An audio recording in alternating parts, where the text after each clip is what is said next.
तो चलिए हम लोग समझते हैं कि पॉलिटी को किस तरह हम लोग पढ़कर और किस मैनर में पढ़कर किस तरीके से एक एक चैप्टर, जैसे एम लक्ष्मीकांत है, उस एम लक्ष्मीकांत को किस तरह एक एक चैप्टर करके हम लोग पढ़ेंगे तो आसानी से समझ लेंगे एक एक चैप्टर बहुत ही डिटेल में। और मैं विश्वास, जिस तरह हमने पढ़ा था, जिस तरह हम अपने समय पे पॉलिटी को, जैसे जनरली एम लक्ष्मीकांत ही प्रेफर करता है, तो जितने भी यूपीएससी के स्टूडेंट होते हैं जनरली एम लक्ष्मीकांत तो पढ़ता ही है। तो एम लक्ष्मीकांत एक बल्कि बुक है ऐसा माना जाता है, जो मैं तो नहीं बोलूँगा, लेकिन अगर आप इस तरीके से अगर पॉलिटी को पढ़ते हैं तो मज़ा आ जाएगा। मज़ा क्या, आपको पक्का मस्त समझ में आएगा। तो देखिए कैसे हम लोग इसको शुरू करते हैं। देखिए, आपको पॉलिटी पढ़ के बुक खरीद कर लाना है, ये नहीं कि आपको वन चैप्टर, एक चैप्टर से स्टार्ट करना है, फर्स्ट चैप्टर से, और उसके बाद लास्ट तक जाना है। ऐसे करोगे तो फिर आपको समझ में नहीं आएगा। तो आपको पढ़ने का तरीका सबसे बेस्ट क्या है कि आप डायरेक्ट यहाँ पे आइए और जो सेंट्रल गवर्नमेंट का जो पार्ट है उसमें आप प्रेसिडेंट को पढ़िए। पहले प्रेसिडेंट को पढ़िए। सबसे आपका जो फर्स्ट चैप्टर होना चाहिए एम लक्ष्मीकांत में, वो प्रेसिडेंट को पढ़िए। ऐसा क्यों है वो थोड़ा देर के बाद में आपको समझ में आएगा। ऐसे पढ़ने के बाद ना आपको आसानी से हर कंसेप्ट रिवाइज हो जाएगी और आप आराम से पढ़ लोगे। तो देखो, आप प्रेसिडेंट पढ़े, हमारे पास एम लक्ष्मीकांत है बुक, उसी से मैं समझा रहा हूँ आपको। तो आप एम लक्ष्मीकांत जब शुरू में भी या आप कभी भी पढ़ रहे हैं, रिवाइज करते समय भी ये तरीका बेस्ट है, आपको बहुत अच्छे से समझ में आएगा। तो आप प्रेसिडेंट पहले पढ़ें फर्स्ट चैप्टर, उसके साथ उसके बाद वाइस प्रेसिडेंट है, आप वाइस प्रेसिडेंट भी पढ़ लिए। उसके बाद आप डायरेक्ट आ जाइए स्टेट गवर्नमेंट वाली पार्ट में, और उस साइड आप सेंट्रल गवर्नमेंट में प्रेसिडेंट पढ़े हैं, और स्टेट गवर्नमेंट वाली जो पार्ट है उसमें आप गवर्नर पढ़िए। प्रेसिडेंट पढ़े तो गवर्नर पढ़े, ठीक है, क्योंकि दोनों का प्रोविजंस एक जैसा ही है, दोनों का काम है ना, और दोनों के पावर्स, ये सारे चीज़ है ना, वो सब एक ही जैसे है। टर्म्स, ये सारे जितने हैं, इलेक्शंस प्रोसीजर्स, ये सब चीज़ एक ही जैसे है।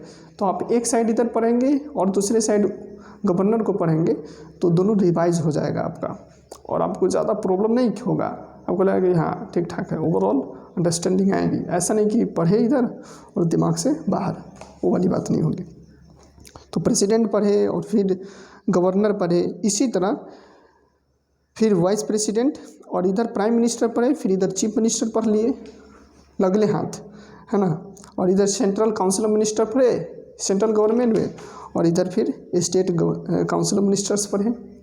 तो ये जो सारी चीज़ आप पढ़ोगे ना, फिर इसी तरह इधर पार्लियामेंट पढ़े, इधर लेजिस्लेचर पढ़े, स्टेट लेजिस्लेचर, है ना, और आगे चीज़ है जो ये पार्लियामेंट्री कमेटी और पार्लियामेंट्री फोरम आप छोड़ सकते हैं, उतना इम्पोर्टेंस नहीं रखता है यूपीएससी में, लेकिन बाकी और पार्लियामेंट्री ग्रुप छोड़ सकते हैं। उसी तरह इधर सुप्रीम कोर्ट पढ़े, इधर हाई कोर्ट आप पढ़ लीजिए, इधर जुडिशियल रिव्यू, जुडिशियल एक्टिविज़म, ये सब सुप्रीम कोर्ट का जो विशेष पावर है, ये सारी चीज़ पढ़ लिए। फिर आप पब्लिक इंटरेस्ट लिटिगेशन पढ़े, और इतना आप पढ़ लिए। उसी तरह high court, tribunal, subordinate courts, ये सारी चीज़ें आपको आसानी से सेंट्रल गवर्नमेंट का जो पार्ट, ये सेंट्रल गवर्नमेंट काम कैसे करती है, किस तरह ये अपना काम करती है देश में, और किस तरह गवर्नेंस में हेल्प करती है, और उससे जुड़े एक्ट्स, प्रावधान, और जो नियम कानून और जितने भी प्रावधान हैं, वो सारे जितने चीज़ हैं वो आपको आसानी से समझ में आएंगे। याद करने का भी संभावना बढ़ जाएगा। आप हो सके तो नोट्स भी बना लीजिए, और आसान रहेगा आपके लिए। तो आसान से मतलब आपको दिक्कत नहीं आएगी कि स्टेट गवर्नमेंट में कुछ चीज़ लिखा है तो सेंट्रल गवर्नमेंट में भी लिखा है, और कोई लॉ अगर पार्लियामेंट बना रही है तो उसी तरह स्टेट लेजिस्लेटिव असेंबली भी बना रही है। अगर किसी भी ऑर्डिनेंस को पास करने का विशेषाधिकार राष्ट्रपति को है, प्रेसिडेंट साहब को है, तो उसी तरह इधर गवर्नर को भी है ना। जिस तरह chief ministers head of government होता है, उस तरह प्राइम मिनिस्टर भी हेड ऑफ गवर्नमेंट है।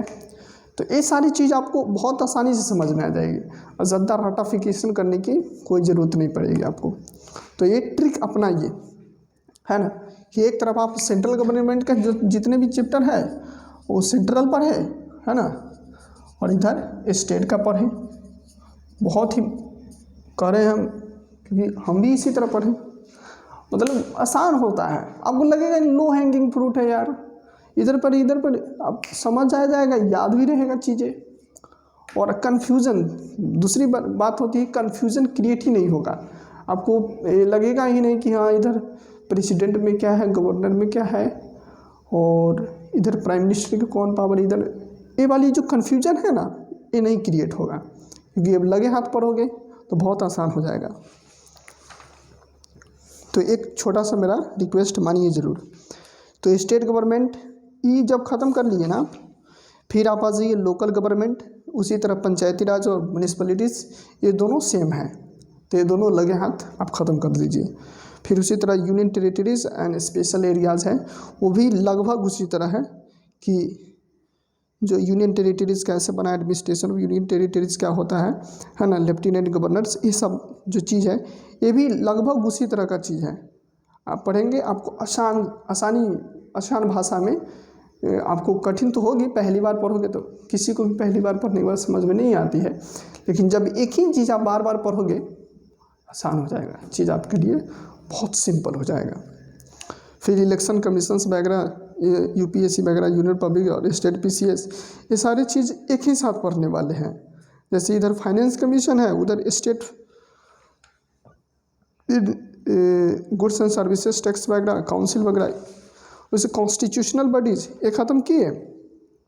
और फिर ये सारे नेशनल कमीशन, एसटीज, बीसीज, ओबीसीज वगैरह, माइनॉरिटीज़, लिंग्विस्टिक वगैरह, ये जो है ये सारे चीज़ आप ख़त्म कर लिए।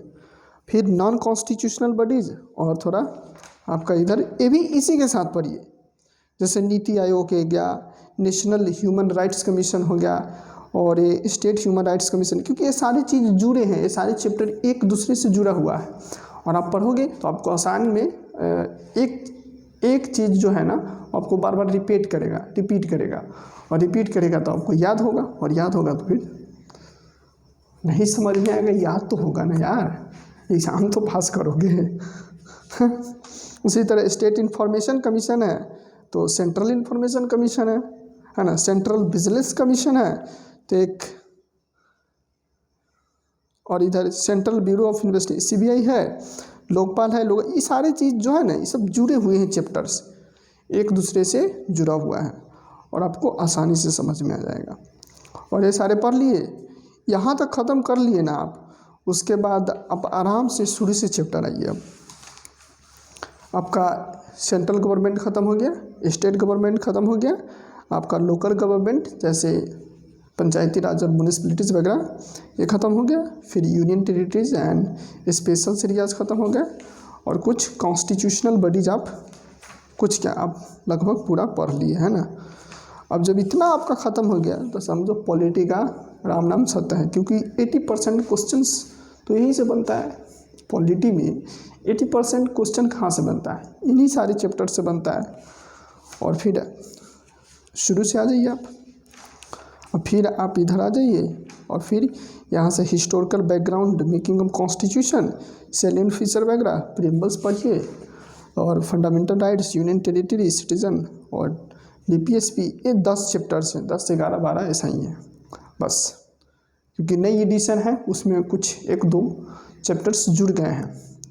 ये तो पुराना एडिशन है मेरे पास, ये पुराना वाला जो मैं पढ़ता था वही है। तो और बाकी system of government, parliamentary system क्या होता है, ये सारी चीज़, फेडरल सिस्टम, बहुत आसान चैप्टर है।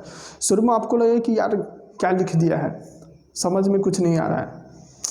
फर्स्ट रीडिंग जैसे आप इस तरह से कीजिएगा सेंट्रल स्टेट को बांट कर, और सेकंड रीडिंग मेरा वादा है ना समझ में आए फिर कमेंट में आगे गाली लिखे जाना। सच में ना लिख देना यार, मतलब हाँ, लेकिन बहुत हेल्प करेगा। It's going to help you a lot, मतलब मेरे को तो हेल्प किया है, और मुझे लगता है कि हेल्प करता है, अच्छा करता है।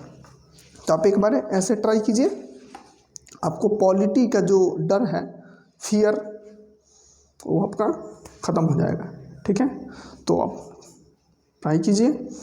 और कुछ चीज़ें आपको अगर नहीं समझ में आ रही है तो हमारे चैनल पे अपलोडेड है, वो वीडियोस देखिए, पॉलिटी से रिलेटेड, फंडामेंटल राइट्स, डीपीएसपी, या आप दूसरे वीडियोस हैं वो देखिए। लगभग पॉलिटी हम पूरा पढ़ाएंगे क्योंकि समय कम मिल पा रही है, इस वजह से नहीं पढ़ा पा रहे हैं, लेकिन पॉलिटी का लगभग पूरा क्लासेस A to Z पक्का फ्री पढ़ाएंगे हम। तो इसके लिए डोंट वरी। पॉलिटी अगर मेरे रहते हुए पॉलिटी ना समझ में आए तो फिर मेरे होने का क्या ही मतलब रह गया यार, सच बोल रहा हूँ। अगर मेरे रहते हुए अगर पॉलिटी ना समझ में आए, अरे मेरे जैसे बंदे को जब पॉलिटी समझ में आती है तो आप लोग तो महान हो यार, गर्दा उड़ा दोगे। तो ये सारे टेक्निक अपनाइए, अच्छा आता है, मतलब पढ़ने में मज़ा आएगा। जब चीज़ें समझ में आने लगती है ना, मज़ा आने लगता है। और रटिफिकेशन ज़्यादा नहीं करना पड़ेगा, 1 रीडिंग 2 रीडिंग दिए और तीसरा रीडिंग में थोड़ा सा नोट्स बना लिए, जो आपको इम्पोर्टेंस लगा हाईलाइट कर लीजिए, नोट लिख लीजिए। फिर चौथा रीडिंग लगाई दिए, फिर 5वां रीडिंग तो लगाना पड़ेगा। अब यूपीएससी की एग्जामिनेशन है तो यहाँ तो थोड़ा जानते हैं ना, हैक्टिक शेड्यूल है, पढ़ना पड़ेगा क्योंकि क्वेश्चंस आजकल यूपीएससी कुछ ज़्यादा अजब गजब पूछ रहा है ना। वो बोला फंसे हुए क्वेश्चन, एक दूसरे में फंसे हुए क्वेश्चंस है, तो ट्राई कीजिए, हेल्प करेगा। बाकी हम लोग मिलते हैं। और पॉलिटी का जो फियर है आपका, एम लक्ष्मीकांत पढ़ लिए ना, ये मेरा वादा है कि स्ट्रांग हो जाओगे पॉलिटी में। फिर आपसे जो कोई लॉजिकल बात करे पॉलिटी में, पछाड़ दोगे, सच बोल रहा हूँ। तो एम लक्ष्मीकांत को रेडी करो, मस्त फाइट करो। चलो फिर मिलते हैं।